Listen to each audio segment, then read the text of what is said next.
Welcome to the kingdom. I'm Chris, and this is Good Enough Gaming.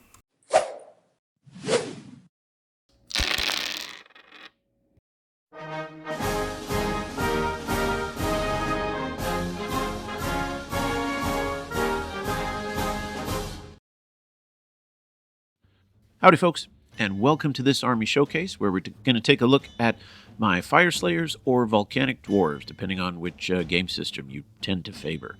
So I got these quite a while ago when Age of Sigmar first came out. When they killed off Fantasy and brought out Age of Sigmar, it was unplayable, and I really had no interest in playing it. I tried the game when it first was released. The rules were too broken. They had no point system. It didn't work. So I thought at that point I was going to write off Fantasy altogether. But then, when they came out with a new edition, they cleaned up some of the problems, and I noticed they had an entire army of just Berserker Dwarves. I was kind of hooked there, because the old Warhammer Fantasy Dwarf army, I was always a big fan of that. And then when I discovered there's an entire army of just the Slayers from Warhammer Fantasy, I thought, okay, that's enough to get me into Age of Sigmar. So this was the army that I picked up. It was quite a labor of love, not to sound corny, but I figured this was going to be the only army I was going to have, so I really put a lot of time, energy, and attention into making it. And then, of course, as we all do, I bought another, and another, and another. So it did get a little bit tedious because it's all the same basic paint scheme, except for the monsters there at the back and some of the terrain and things like that. It's the same paint scheme. You paint skin, you paint a fiery beard, you paint metal, and that's about it. So I had to find other areas to try and make it a little bit more unique here. So let's start off by taking a look at all of the hero characters that I've got here. They're the few models that have a little bit more character to them and aren't just entirely flesh and firebeard, although as you can see they got a lot of that too. So starting off dead center here, I've got the Gotrek model. I know he's not officially part of the Fyreslayers army, but you take a look at him, of course he fits right in there. He's got that cool, not a heroic rock, but he's got the heroic pile that he's standing on. So I definitely wanted to have him just because, collector's model. Next to him, we have the Runefather with that gigantic latchkey axe, which definitely gives him some distinction, but it reminds me a little too much like Kingdom Hearts. But still, there it is. Now, you can see on the base of this one thing I tried to do to give the army a little bit of uniqueness was to create those crystals and the fire, the magma effect on the bases underneath. And this was before Games Workshop released texture paints. So each of these bases, after I built the model, I dipped it in glue, sprinkled sand on it, and then got a toothpick and scratched the magma, wherever you see the magma there. And then after painting the whole model, going back with the red and the yellow and the orange to paint the lava seeping up from the bottom. And then as for those blue crystals, those are actually pieces of sprue. So these are what I used to make those blue crystals. I cut off a long segment from the edge because they're not perfectly square, but they still have sharp edges. So find a long section, cut it, and knock the guy over while you're doing it. Nice job. But then sharpen it like a pencil on one end and then cut it short enough to look like a crystal that's popping out of the ground, and then glue it on. And as I said before, you have to do all of this before you prime. So in advance, you have to know what kind of base you want, what kind of colors you want to use, because everything has to be on that base before you prime it. You can't add it after. Now that there's texture paints from GW, from Vallejo, I use those a lot more. So getting back to the heroes here, on the far left, that's a Rune Sun. He's like a lesser hero, smaller point games you'd use him on. I had two of these Rune Priests kind of to accompany the army. In the Age of Sigmar, they allowed the unit they were attached to ambush or deep strike and pop up right where they are. The dude here with the banner, he was absolutely essential to the scheme, the entire theme around which I built the army, and was great for the first edition. And then when the next edition, or the second edition, when the third edition of Sigmar came out, they fixed the loophole that this army took advantage of. So I didn't get to use him as much, but still, I like the way he looks. So these two guys here, I don't know how I ended up with two of them, but I decided, you know what? why not? We'll have a red one, we'll have a blue one.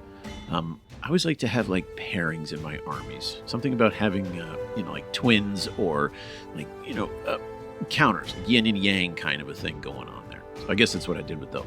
So the backbone of the army are these 2 squads of 30 berserkers. One side has the shields and the war picks. The other side here has the double axes. And each one had a very specific purpose. The shield ones had a little bit more staying power because they had a better save, and the axes were meant more for shock troops because they, I think, got to reroll their attacks. But what made this army and these 2 particular units really, really nasty is in the earliest versions of their game and their codex, they had a 6-up regeneration or feel no pain base. If they got over 10 models in a unit, it became a 5-up. And if they had over 20 models in a unit, they got a 4-up feel no pain in addition to their saving throw. And that hero, the one down here with the banner, you put him in one of those groups and they get to re-roll their saving throws. So a unit of 30 would get to roll a 5+, especially if it was a 4 or 5+, if it was these shield guys. So a 4+ re-rollable, then a 4+ feel no pain. It was almost impossible to kill them. I played a game once where I tabled my opponent, and I don't think he killed a single model, just because between all of the saves, I couldn't fail. So each of the guys here, they've got the razor shield, and then you'll notice I gave them the pick there because it had a little bit more AP, did a little more damage on the attack. The axes, you got to reroll your hits, so they were more about volume. And for each of the sergeants, let's see how well we show it on this guy here. For the sergeants, to give them a little bit of character, I gave them like the Pictish tattoos, the bluish tattoos, just so that they could stick out a little bit, because the rest of the army is skin and fiery hair. So every sergeant of the squad got some tattoos. That way he was a little easier to pick out among the group and to make him stick out a little bit more. Other than that, he just has the twin mohawk going on, and I thought it needed a little bit more than that.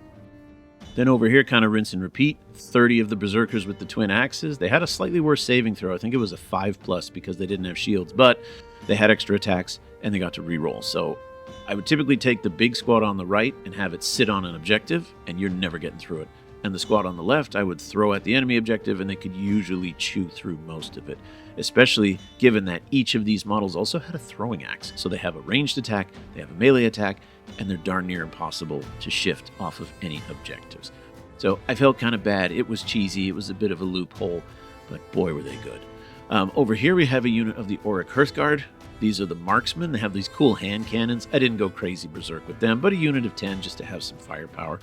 I'd like to take the Rune Priest, I think it is, and attach them to one of these so that they can ambush, and then I can pop up and with their range be able to hit anything on the board pretty fast. So it's like a rapid response by adding that guy in there. And with their range, it wasn't a huge range. I think it was 18 inches or so, but to be able to pop up 9 inches away from an enemy and then shoot 18 inches, it meant nothing was safe.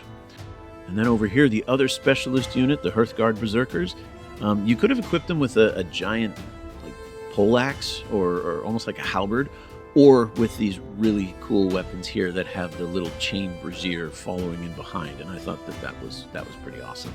So there's your sergeant. You got the tattoos on him. He's got the twin whips behind him. Again, these guys, I just kind of like the look of them, and I wanted them to complete the collection. But the bulk of the fighting, the bulk of the army were those 2 massive blobs. Then kind of the centerpieces of the army are the 2 Magma Dross, one with a Rune Father, one with a Rune Son. Each starter box came with one of them, and I thought, great, I'll have like a father and son pairing, higher points for bigger games, Rune Son, lower points for smaller games. I've really had a lot of fun doing the bases for these guys, especially underneath their feet, where you can see the magma like kind of spidering out, almost like they're stomping so hard it's actually cracking the ground, and that's where the magma's coming. I also tried to experiment a bit with object source lighting. You can see on the bottom of the throne, I tried to have the red reflecting on the base of the throne, and then the more you go north or upward from the throne, it starts to cool off, so you get the kind of black-blue stone look to them.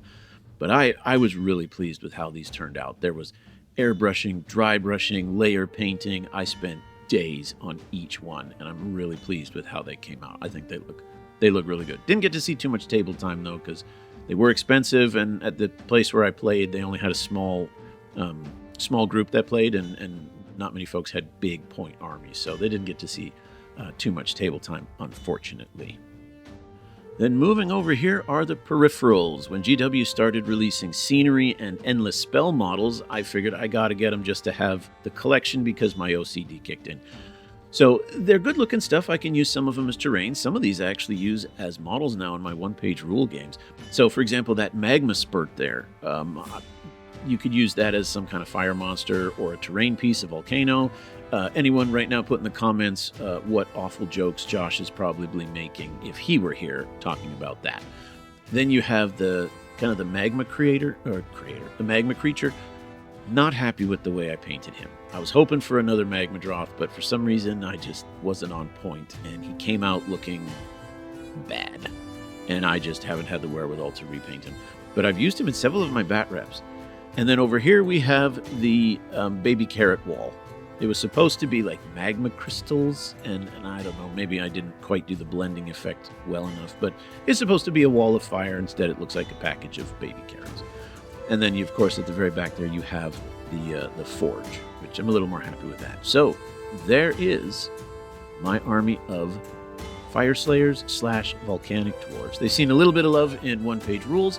I don't think I'll ever be able to field those massive units of 30, but there they are, one of my dwarf armies that I'm really proud of. So, any comments, any suggestions, anything below, put it down there, and I will see you on the next one. Keep your dice on the table.